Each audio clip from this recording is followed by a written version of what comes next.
اس کے علاوہ کسی بھی دوسری گورنمنٹ سروس سے ڈسمس یا ریموو ہونے والے کینڈیڈیٹس بھی اپلائی نہیں کر سکتے، اور جو students F S C pre medical کی بنیاد پر بی ایس سی نرسنگ کے پروگرام کے لیے اپلائی کرتے ہیں تو اگر تو یہ پہلے سے پاکستان نرسنگ کی طرف سے رجسٹرڈ ہیں تو یہ اپلائی نہیں کر سکیں گے۔ اس کے علاوہ کورٹ آف لاء سے کنوکٹ ہونے والے کینڈیڈیٹس بھی اپلائی کرنے کے لیے ایلیجیبل نہیں ہیں۔ اس کے بعد اس پروگرام کی رجسٹریشن سے متعلق بتائیں تو کینڈیڈیٹس دو طرح سے رجسٹریشن کر سکتے ہیں۔ پہلا طریقہ تو یہ ہے کہ آپ اسی ویب سائٹ کے ہوم پیج پر جو اپلائی ناؤ کا بٹن دیا گیا ہے تو وہاں پہ کلک کرتے ہوئے آن لائن اپلیکیشن فارم جو اوپن ہوگا تو اسے اسٹیپ بائی اسٹیپ فل کرتے جائیں اور آپ کی آن لائن رجسٹریشن مکمل ہو جائے گی۔ انشاءاللہ آن لائن اپلائی کرنے والے پروسیجر کے اوپر ایک اسپیسیفک ویڈیو جلدی اس چینل کے اوپر بھی اپلوڈ کر دیں گے، جس سے آپ کو آئیڈیا ہو جائے گا کہ آپ نے کیسے اپنی رجسٹریشن مکمل کرنی ہے۔ دوسرا طریقہ یہ ہے کہ آپ کسی بھی قریبی army selection and recruitment centre چلے جائیں، وہاں اپنے تمام ضروری ڈاکیومنٹس لے جائیں تو آرمی سلیکشن سینٹر میں ہی آن دا اسپاٹ آپ کی مینول رجسٹریشن ہو جائے گی۔ اس کے علاوہ تمام رجسٹرڈ کینڈیڈیٹس کا جو پریلیمنری ٹیسٹ ہوگا تو اس کی ڈیٹ اور ٹائم سے متعلق آپ کو انفارم کر دیا جائے گا۔ اس کے لیے آپ کو ایک ویلڈ ای میل اکاؤنٹ پرووائڈ کرنا ہوگا اور پاکستان آرمی کی طرف سے آپ کو ای میل موصول ہو جائے گی، اور کمپیوٹرائزڈ رول نمبر سلپ کے اوپر آپ کے پریلیمنری ٹیسٹ کی ایگزیکٹ ڈیٹ اور ٹائم سے متعلق انفارم کر دیا گیا ہوتا ہے۔ اور چونکہ کینڈیڈیٹس کا جو انیشیل ٹیسٹ ہے یہ کمپیوٹر پر لیا جانا ہوتا ہے، اس لیے کینڈیڈیٹس کا کمپیوٹر کا ورکنگ نالج ہونا ضروری ہے، یعنی آپ کم از کم اتنا کمپیوٹر ضرور چلانا جانتے ہوں کہ آپ اپنا آن لائن ٹیسٹ اٹیمپٹ کر سکیں۔ اور مینول رجسٹریشن کے کیس میں آپ کو کسی بھی قریبی آرمی سلیکشن سینٹر میں اپنے تمام ضروری ڈاکیومنٹس لے کر جانے ہوں گے، اور ان ڈاکیومنٹس کی تفصیل ابھی آگے چل کر آپ کے ساتھ شیئر کر دیں گے۔ باقی ساتھ میں آپ نے پراسپیکٹس فی بھی لے جانی ہے جو کہ عام طور پر 100 روپیہ ہوتی ہے۔ اور جو کینڈیڈیٹس بھی اے ایف این ایس کے پروگرام میں اپلائی کر لیتے ہیں تو آپ کو پاکستان آرمی کی اسی ویب سائٹ کے ہوم پیج پر ایگزام سلپ کے ذریعے اپنی roll number slip download کرنی ہوں گی، جس کے اوپر تمام ضروری انفارمیشن دی گئی ہوتی ہے، جیسے کہ آپ کی جو پریلیمنری ٹیسٹ ہیں تو اس کا ایگزام سینٹر کہاں پر بنا ہے اور اس کی ڈیٹ اور ٹائم کیا ہے۔ اس کے بعد سلیکشن پروسیجر کی بات کریں تو کینڈیڈیٹس کو سب سے پہلے ریٹن اور انٹیلیجنس ٹیسٹ دینا ہوتا ہے جو کہ ملٹیپل چوائس کوسچنز یعنی ایم سی کیوز پر مشتمل ہوتا ہے،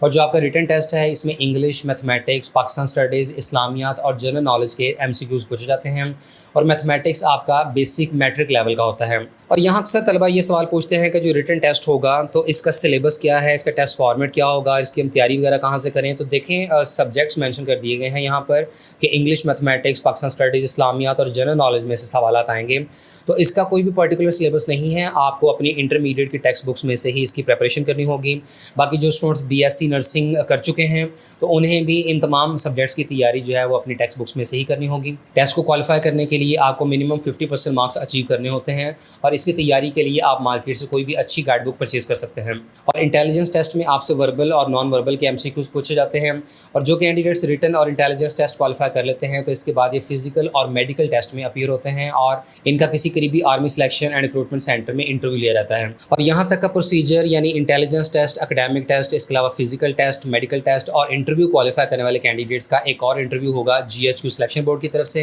اور یہ انٹرویو ہوتا ہے راولپنڈی، لاہور، ملتان، کراچی یا کوئٹہ میں سے کسی ایک شہر میں، اور کینڈیڈیٹس کی اوور آل پرفارمنس کو دیکھتے ہوئے جی ایچ کیو کی طرف سے فائنل سلیکشن کر دی جاتی ہے۔ اور خیال رہے کہ اے ایف این ایس کے پروگرام کے لیے ایک تو آپ کا آئی ایس ایس بھی نہیں لیا جا رہا اور نہ ہی کوئی ڈیٹیل میڈیکل ایگزامینیشن ہوگا۔ اس کے علاوہ یہاں ان تمام ضروری ڈاکیومنٹس کی تفصیلات فراہم کی گئی ہیں جو کہ آپ نے اگر مینول رجسٹریشن کرنی ہو تو آرمی سلیکشن سینٹر میں لے جانے ہوں گے، اور دوسرا یہ کہ اگر آپ آن لائن بھی اپلائی کرتے ہیں تو بھی انیشیل ٹیسٹ کے روز آپ کو یہ تمام ڈاکیومنٹس ساتھ لے جانے ہوں گے۔ ان میں شامل ہیں آپ کے ایجوکیشنل ڈاکیومنٹس یعنی میٹرک اور انٹرمیڈیٹ کے اوریجنل سرٹیفکیٹ یا ڈاکیومنٹس یا ڈیٹیل مارک شیٹس۔ اس کے علاوہ جو کینڈیڈیٹس گورنمنٹ انسٹیٹیوشنز یا ڈپارٹمنٹس میں سرو کر رہے ہیں تو انہیں نو آبجیکشن سرٹیفکیٹ یعنی این او سی بھی لے جانا ہوگا۔ اس کے علاوہ متعلقہ ایشوئنگ اتھارٹی کی طرف سے ویریفائڈ ڈومیسائل کی اٹیسٹڈ فوٹو کاپی لے جانی ہے۔ اس کے علاوہ آپ نے کمپیوٹرائزڈ نیشنل آئیڈینٹی کارڈ کی فوٹو کاپیز بھی لے کر جانی ہیں، اور آپ کی 3 عدد کلرڈ فوٹوز بھی آپ کو ساتھ لے کر جانی ہوں گی، اور کراسڈ پوسٹل آرڈر ایک 100 روپے کا آپ نے لے جانا ہے in favour of director general personnel administration G H Q Rawalpindi کے۔ تو یہ تمام ڈاکیومنٹس اچھے طریقے سے آپ پریپیئر کر لیں، اور آپ کو انیشیل ٹیسٹ کے روز یہ تمام ڈاکیومنٹس اپنے ساتھ لے جانے ہوں گے۔ اس کے بعد جو ٹرین نرسز ہیں یعنی جو اپنی گریجویشن کی بنیاد پر اپلائی کر رہی ہیں تو ایسے کیس میں ان کی 12 ہفتوں کی بیسک ملٹری ٹریننگ کی جائے گی armed forces post graduate medical institute Rawalpindi یا سی ایم ایچ کھاریاں میں، اور ٹریننگ کمپلیٹ کرنے کے بعد انہیں لیفٹیننٹ کا رینک گرانٹ کیا جائے گا۔ اس کے علاوہ جو کینڈیڈیٹس ایف ایس سی کی بنیاد پر اپلائی کرتی ہیں بی ایس سی نرسنگ کے پروگرام کے لیے تو انہیں 4 سالہ بی ایس سی نرسنگ کا پروگرام مکمل کرنا ہوگا۔ ان کے پاس چوائس ہوگی کہ یہ armed forces post graduate medical institute Rawalpindi یا C M H Lahore, C M H Kharian, C M H Multan, C M H Bahawalpur, C M H Quetta یا پی این ایس شفا کراچی میں سے کسی بھی ادارے کا انتخاب کر سکتے ہیں، اور آپ ان میں سے جس بھی کالج کا انتخاب کرتے ہیں تو آپ نے 1 روپیہ بھی فیس ادا نہیں کرنی ہوتی۔ آرمی کے خرچ پہ آپ مفت اپنی بی ایس سی نرسنگ کی ڈگری مکمل کر کرتے ہیں ماہانہ آپ کو اسٹائپنڈ بھی ملتا ہے جس کی تقریباً اماؤنٹ 60,000 روپے کے قریب ہوتی ہے، لیکن اس میں سے کچھ رقم ڈیڈکٹ کر لی جاتی ہے for hostel and mass expenditure. اور اپنی ڈگری مکمل کرنے کے بعد ان کی بھی بیسک ملٹری ٹریننگ ہوگی اور اس کے بعد یہ لیفٹیننٹ کے طور پر پاکستان آرمی کو جوائن کریں گی۔ اس کے علاوہ تمام اسٹوڈنٹس کے ساتھ ایک بانڈ سائن کیا رہتا ہے کہ یہ کم از کم پاکستان آرمی کو 10 سال تک کے لیے لازمی سرو کریں گے۔